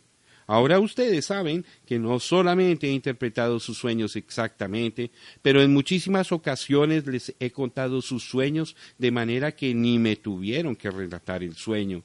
La mujer representa a la iglesia del mundo hoy día. Yo nací en esta corrupción en la cual ella se encuentra. Supuestamente ella era alguna clase de madre, es la madre de las rameras. Su esposo es las denominaciones que la gobiernan. El pedazo de leña con los 3 ángulos agudos es el bautismo falso de la Trinidad. Cada vez que ella trataba de levantarse, mostrando que las congregaciones comenzaron a aceptar la verdad, él la tumbaba de nuevo con aquella doctrina falsa. Él era tan grande que al principio yo le tenía miedo, pero cuando por fin me enfrenté con él, descubrí que tenía músculos grandes y poderosos. Esos fueron músculos de fe. El resultado del sueño era que, siendo que Dios está conmigo y me puede dar tal fuerza, entonces yo me pondré al lado de ella en contra del poder denominacional del mundo y haré que él no la golpee más. Ahora, yo no estoy tratando de edificar una doctrina sobre un sueño, ni tampoco estoy tratando de vindicar alguna doctrina que creo que es verdad con un sueño. La singularidad de la deidad se encuentra desde Génesis 1:1 hasta Apocalipsis 22:21. Pero el pueblo ha sido cegado por el dogma de una Trinidad no contenida en la Biblia, y aquel dogma es tan universalmente aceptado que para tratar de ver a Dios como una sola persona es casi imposible. Si la gente no puede ver la verdad de la deidad, pero en vez la combate, nunca podrá ver lo demás de la verdad, porque la revelación es Jesucristo en su iglesia y sus obras en la iglesia durante las 7 edades. ¿Lo entienden bien? Ahora estoy seguro que lo entiende. Tienes poca fuerza, has guardado mi palabra y no has negado mi nombre. Ya hemos mencionado que la fuerza está volviendo. En verdad estaba volviendo. El poder de la Inquisición había disminuido. Las gentes habían dejado sus países nativos y estaban demandando la libertad de adoración. El yugo de la jerarquía estaba siendo quebrado. Los gobiernos estaban descubriendo que era mejor no tomar parte en guerras religiosas. Por cierto, gente con buenas intenciones, pero con dirección no tan buena, estaba dispuesto a guerrear para defender sus derechos religiosos.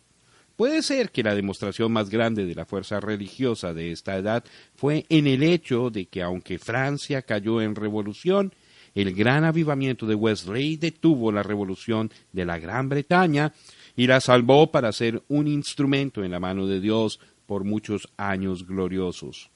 La predicación de la palabra nunca fue más tremenda.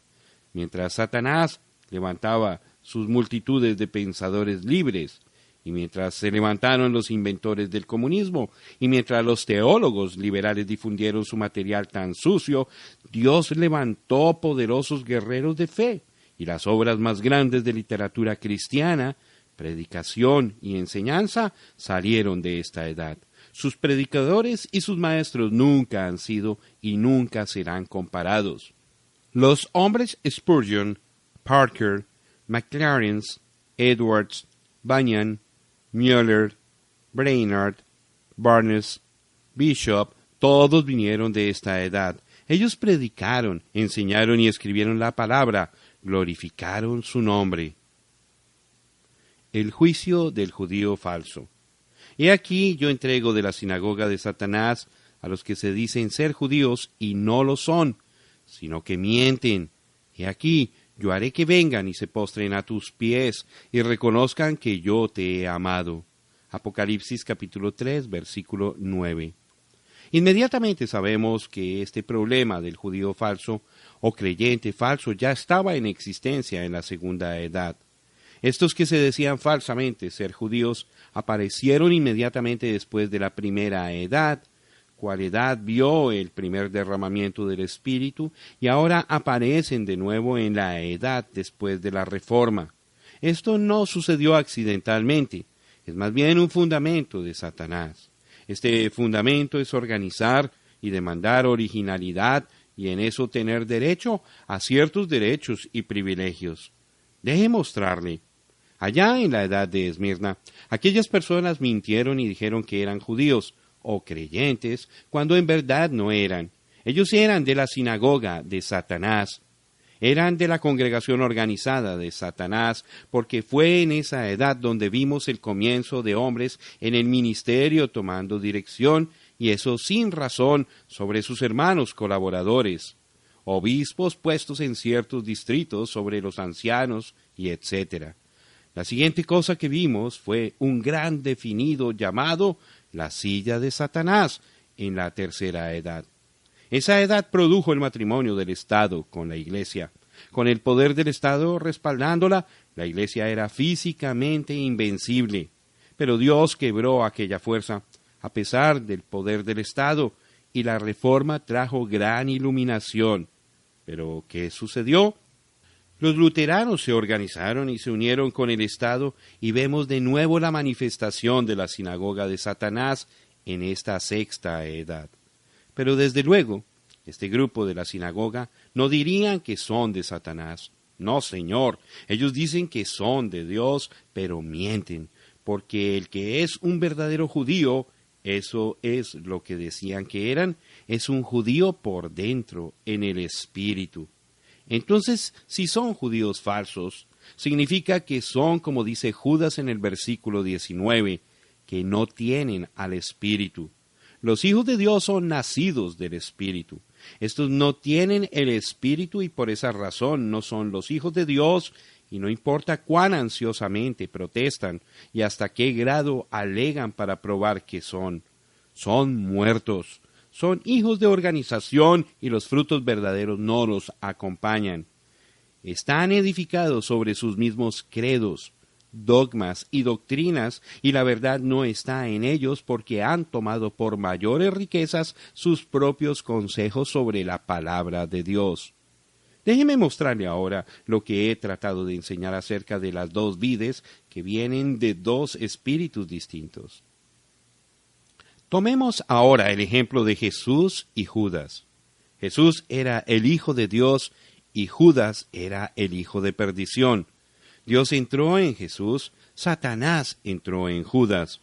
Jesús tuvo un ministerio completo del Espíritu Santo porque, como Dios ungió con el Espíritu Santo y con poder a Jesús de Nazaret, y como éste anduvo haciendo bienes y sanando a todos los oprimidos por el diablo, porque Dios estaba con él. Hechos capítulo 10, versículo 38. Y era Judas contado con nosotros, y tenía parte en este ministerio. Hechos capítulo 1, versículo 17. Entonces, llamando a sus 12 discípulos, les dio autoridad sobre los espíritus inmundos para que los echasen fuera y para sanar toda enfermedad y toda dolencia. Mateo capítulo 10, versículo 1. Aquel espíritu que estuvo en Judas siguió el ministerio de Jesús. Entonces ambos llegaron a la cruz. Jesús fue colgado sobre la cruz, generosamente entregando su vida para los pecadores y encomendó su espíritu a Dios. Su espíritu fue a Dios y luego fue derramado sobre la iglesia en el día de Pentecostés. Pero Judas se colgó y su espíritu regresó a Satanás.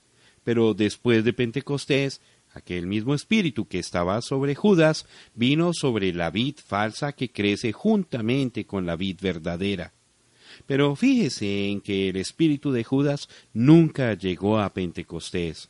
Nunca fue a recibir el Espíritu Santo. No podía, pero ¿qué fue lo que seguía aquel espíritu de Judas? Seguía la bolsa de oro. ¡Cómo amaba el dinero! Todavía ama el dinero. Si este espíritu sale en el nombre de Jesús, obrando muchas cosas poderosas y teniendo enormes campañas, todavía habla más de dinero, edificios, educación y todo lo que tiene un concepto material.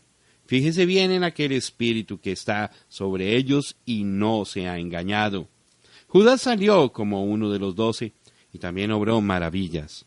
Pero él no tenía el Espíritu de Dios como algo propio. Sí tuvo un ministerio, pero nunca llegó a Pentecostés porque no era simiente verdadera. No era un verdadero hijo de Dios. No, Señor. Y así es ahora mismo en la sinagoga de Satanás. No sea usted engañado. Usted no será engañado si es uno de los escogidos. Jesús mismo dijo que usted no sería engañado. Sí, esta gente dice que es cristiana, pero no es. He aquí, yo haré que vengan y se postren a tus pies y reconozcan que yo te he amado. ¿O no sabéis que los santos han de juzgar al mundo? 1 Corintios capítulo 6, verso 2. No solamente habrá 12 apóstoles sobre 12 tronos juzgando las 12 tribus de Israel, pero los santos también juzgarán al mundo. Entonces es cuando todos estos que dicen que son de Dios y dicen que Dios los ama, hallarán exactamente quiénes son los hijos de Dios y quiénes son los amados del Hijo. Sí, aquel día se acerca cuando estas cosas serán hechas manifiestas. Estas personas que ahora están gobernando el mundo por medida y quienes en la última edad edificarán una imagen a la bestia por la cual en realidad regirán el mundo, algún día serán humillados cuando Jesús viene con sus santos para juzgar al mundo en justicia. Eso es exactamente lo que vimos en Mateo 25, cuando todos los que no salieron en la primera resurrección se presentarán ante el juez y su novia.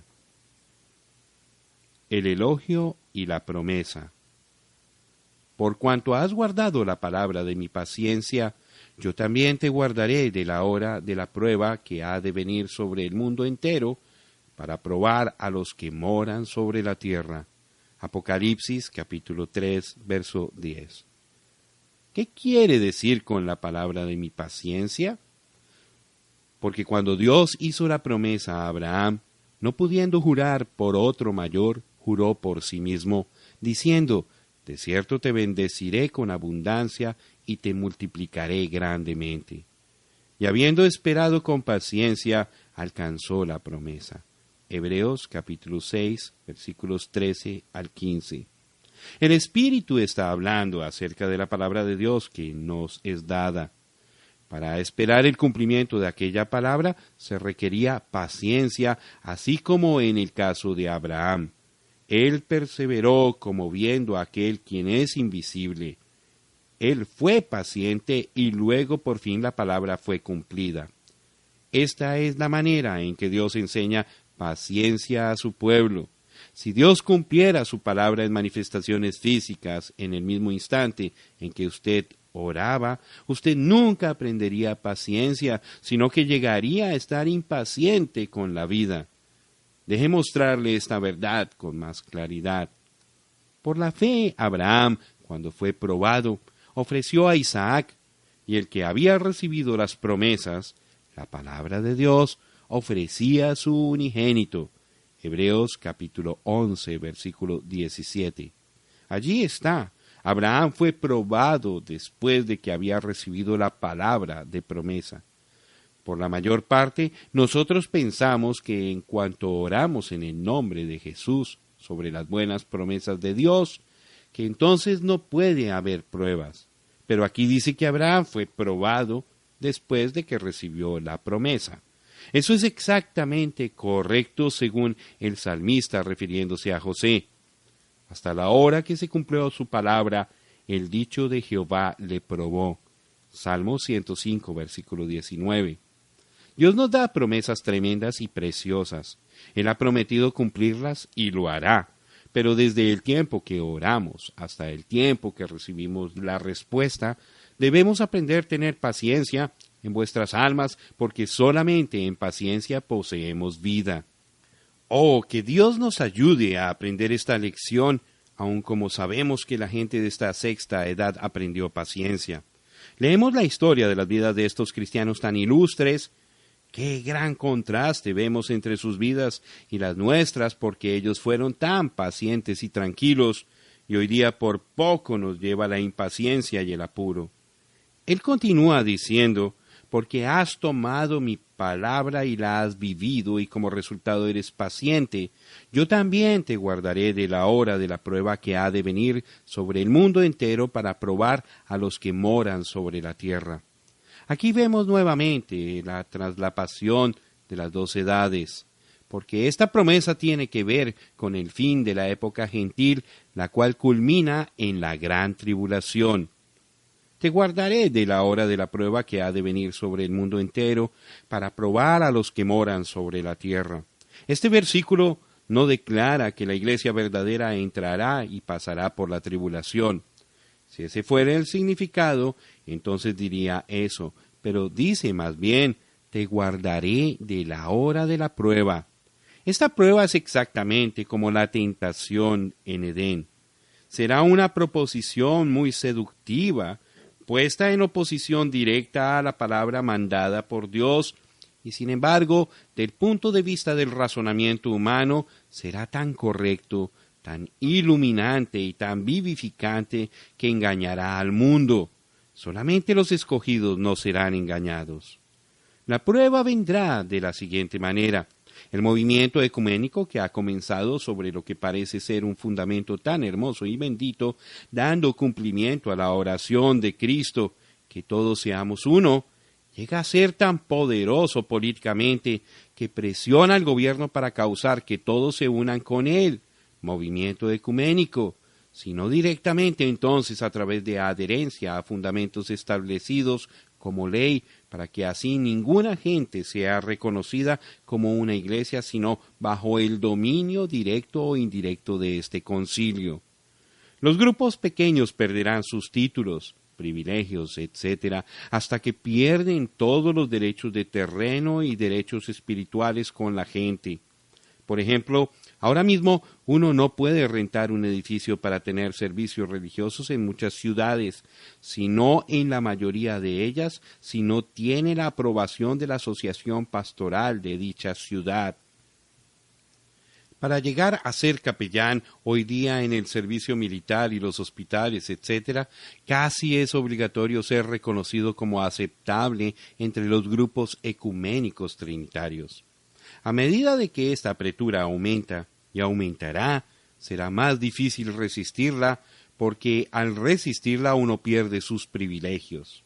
Entonces muchos serán tentados a irse con la corriente, porque creerán que es de más beneficio servir a Dios públicamente en la armazón de esta organización que no servir a Dios de ninguna manera públicamente.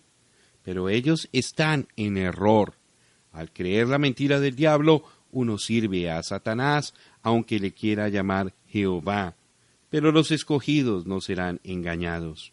Además, los escogidos no solamente serán guardados, pero a medida de que este movimiento llega a ser la imagen edificada a la bestia, los santos habrán subido en el rapto. Y este pequeño movimiento tan atractivo y encantador que empezó en compañerismo en Éfeso, llegará a ser el monstruo de Satanás que corrompe y engaña al mundo entero, porque el sistema eclesiástico, la unión de la Iglesia Católica Romana y la Iglesia Protestante, controlará completamente las riquezas del sistema mundial y forzará a todos los habitantes de la tierra en su trampa religiosa, o los matará por medio de negarles el privilegio de vender y comprar, por lo cual ganarían su vivienda. Esto se llevará a cabo muy sencillamente porque a las hijas de la ramera les falta muy poco para volver completamente a su madre. Entretanto, Roma ha adquirido casi todas las reservas de oro. Los judíos tienen todos los bonos y todos los papeles. En el tiempo oportuno, la ramera destruirá el sistema monetario del día presente por medio de mandar llamar todo el papel y de mandar oro. Sin oro, el sistema cae. Los judíos estarán atrapados y entrarán en la alianza, y la iglesia ramera tomará dominio del mundo entero. La promesa para los suyos. He aquí, yo vengo pronto. Retén lo que tienes para que ninguno tome tu corona. Al que venciere, yo lo haré columna en el templo de mi Dios, y nunca más saldrá de allí, y escribiré sobre él el nombre de mi Dios, y el nombre de la ciudad de mi Dios, la nueva Jerusalén, la cual desciende del cielo, de mi Dios, y mi nombre nuevo. Apocalipsis capítulo 3, versículos 11 y 12. No es necesario comentar sobre el pensamiento de que Él viene pronto. Sabemos que Él viene pronto porque estamos viviendo en los últimos días. ¿Es verdad? Pero Él sigue y dice, retén lo que tienes para que ninguno tome tu corona. Jesús vendrá en medio de un tiempo de gran desorden y confusión, y juntamente con su venida hay una resurrección. Muchos saldrán del polvo para ir con los vivos, quienes esperan su regreso, y éstos recibirán coronas. ¿Por qué? Porque son hijos de Dios, son reyes juntamente con Él, están reinando con Él. Eso significa la corona, reinando y gobernando con el gran Rey. Esa es la promesa para todos los que sufren con Él aquí en la tierra, todos aquellos que perseveraron pacientemente, sabiendo que Dios, el juez justo, lo recompensaría. Todo aquel que renunció todo en favor de Él y cometió todo a Él, ellos se sentarán en su trono y compartirán de su glorioso reino. Oh, aquí tenemos una palabra necesaria para todos nosotros en este día. Retén, persevera, no te desanimes. Vestíos con toda la armadura de Dios. Usemos todas las armas que Él nos ha dado. Usemos todos los dones que están a nuestro alcance y fijémonos al frente con gozo, porque vamos a ser coronados por aquel quien es Rey de Reyes y Señor de Señores. Ahora, Él no solamente está dando coronas, pero dice que estos en la novia serán hechos columnas en el templo de Dios. Pero, ¿qué es el templo de Dios? Jesús habla de su cuerpo siendo el templo. En verdad fue el templo de Dios, pero ahora que nosotros somos su cuerpo, la iglesia verdadera es el templo de Dios por medio del Espíritu Santo en nosotros. Ahora, Él va a colocar al vencedor como una columna en aquel templo. Pero, ¿qué es una columna? Una columna en realidad es parte de la fundación porque sostiene al edificio. Gloria a Dios. Esto coloca al vencedor juntamente con los apóstoles y los profetas porque la palabra dice, así que ya no sois extranjeros ni advenedizos, sino conciudadanos de los santos y miembros de la familia de Dios, edificados sobre el fundamento de los apóstoles y profetas, siendo la principal piedra del ángulo Jesucristo mismo. En él quien todo el edificio, bien coordinado, va creciendo para ser un templo santo en el Señor, en quien vosotros también sois juntamente edificados para morada de Dios en el Espíritu. Efesios capítulo 2, versículos 19 al 22. Sí, el versículo 22 dice que somos juntamente edificados con ellos. Todo pasó por la puerta, Jesús, y es parte de aquel cuerpo o templo. Ahora, cuando Dios coloca a un hombre en el templo como una columna y lo hace parte de aquella fundación, ¿qué está haciendo? Le está dando la revelación de la palabra y de sí mismo, porque eso es exactamente lo que tuvieron los apóstoles y los profetas. Mateo 16, 17. Allí está en la palabra, allí está firme. Nadie lo puede sacar de aquel lugar. Medite en esta frase, el que venciere. Juan hace la pregunta, ¿quién es el que vence? Primera de Juan, capítulo 5, versículo 5. Y la respuesta es, todo aquel que cree que Jesús es el Cristo. Primera de Juan, capítulo 5, versículo 1. Él no dice el que vence es uno que cree en un Jesús y en un Cristo, sino que cree que Jesús es el Cristo, una sola persona, no dos. El que vence es aquel quien es bautizado en el nombre del Señor Jesucristo. Aquí Dios ha estado hablando de la novia. ¿Desea usted ver otro aspecto de ella? Y oí el número de los sellados, 144,000 sellados de todas las tribus de los hijos de Israel. De la tribu de Judá, 12,000 sellados. De la tribu de Rubén, 12,000 sellados. De la tribu de Gad, 12,000 sellados. De la tribu de Aser, 12,000 sellados. De la tribu de Neftalí, 12,000 sellados. De la tribu de Manasés, 12,000 sellados. De la tribu de Simeón, 12,000 sellados. De la tribu de Leví, 12,000 sellados. De la tribu de Isaacar, 12,000 sellados. De la tribu de Zabulón, 12,000 sellados. De la tribu de José, 12,000 sellados. De la tribu de Benjamín, 12,000 sellados. Después de esto miré, y aquí una gran multitud, la cual nadie podía contar, de todas las naciones y tribus y pueblos y lenguas que estaban delante del trono y en la presencia del Cordero, vestidos de ropas blancas y con palmas en las manos, y clamaban a gran voz diciendo, la salvación pertenece a nuestro Dios, que está sentado en el trono y al Cordero.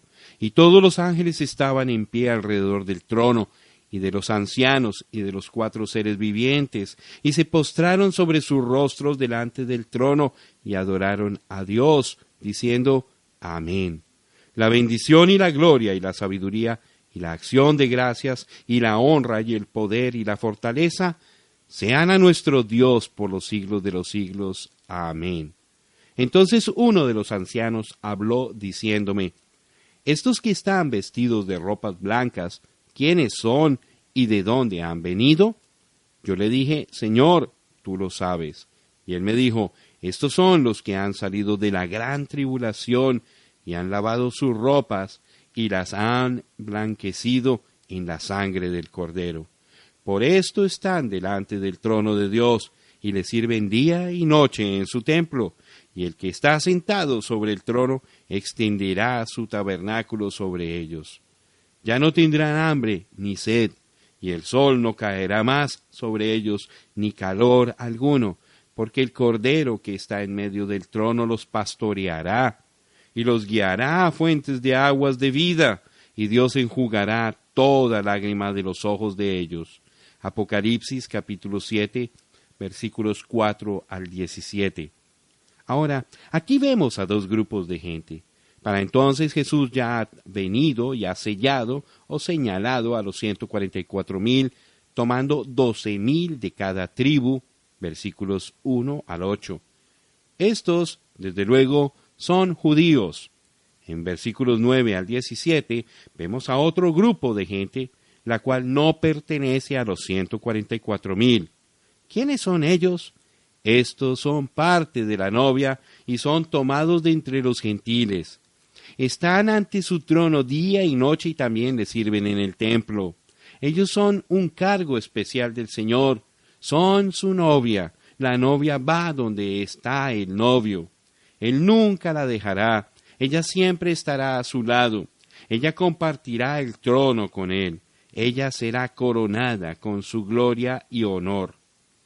Y escribiré sobre él el nombre de mi Dios y el nombre de la ciudad de mi Dios. ¿Y cuál es el nombre de Dios?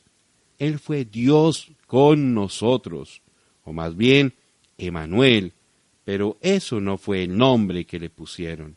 Y llamará su nombre Jesús, Lucas 1, versículo 31.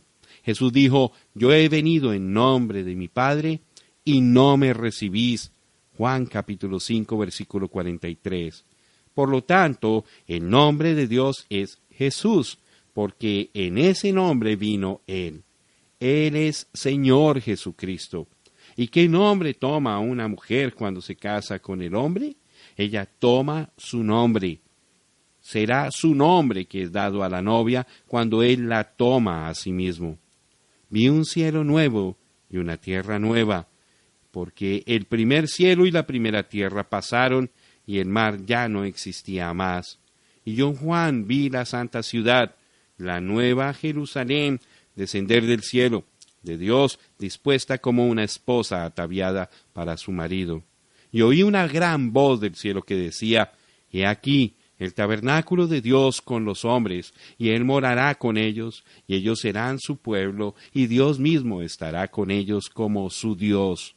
Enjugará Dios toda lágrima de los ojos de ellos, y ya no habrá muerte, ni habrá más llanto, ni clamor, ni dolor, porque las primeras cosas pasaron. Apocalipsis capítulo 21, versículos 1 al 4. ¡Cuán maravilloso! Todas las maravillosas promesas de Dios son cumplidas. Todo será terminado. El cambio ya habrá ocurrido. El Cordero y su esposa para siempre estarán acomodados en todas las perfecciones de Dios. Es imposible que alguien lo pueda describir, pero sí podemos pensar y soñar acerca de ello, y podemos leer acerca de ello en la palabra. Pero aún con estas cosas, solamente podemos conocer una parte infinitamente pequeña hasta que llegue el gran día de la primera resurrección, cuando todo esto llegue a ser una realidad. Y escribiré sobre él mi nombre nuevo. Mi nombre nuevo. Cuando todo llegue a ser nuevo, entonces él también tendrá un nombre nuevo, y ese nombre también será el nombre de la novia. Lo que aquel nombre es, nadie se atreve a conjeturar. Tendría que ser una revelación del Espíritu dada tan conclusivamente que nadie se atrevería a negarla. Pero sin duda, Él dejará aquella revelación para el día en que Él desee mostrar el nombre. Es suficiente conocer que este nombre será mucho más maravilloso de lo que nosotros jamás podríamos imaginar. El consejo final para la edad. El que tiene oído, oiga lo que el Espíritu dice a las iglesias. Apocalipsis capítulo 3, versículo 13. Cada edad termina con esta misma admonición. Es la súplica constante que las iglesias oigan la voz del Señor. En esta edad la súplica es aún más enfática que en las edades anteriores, porque en esta edad la venida del Señor en verdad se acerca. Es posible que haya la pregunta, si hubiera otra edad después de esta, entonces ¿por qué la urgencia? Aquí está la respuesta. La última edad será una edad muy corta, una obra rápida de consumación. Y además de esta verdad, uno siempre tiene que acordarse de que en los ojos de Dios el tiempo es tan transitorio. 1000 años son apenas un solo día. Y si Él está por venir dentro de unas cuantas horas, en su manera de ver el tiempo, entonces con razón nos tiene que precaver con toda urgencia y su voz tiene que sonar continuamente en nuestros corazones para prepararnos para aquella venida. Oh, hay tantas voces en el mundo, tantos problemas y necesidades clamando y suplicando atención, pero nunca habrá una voz tan importante y tan digna de atención como la voz del Espíritu. Así que, el que tiene oído, oiga lo que el Espíritu dice a las iglesias.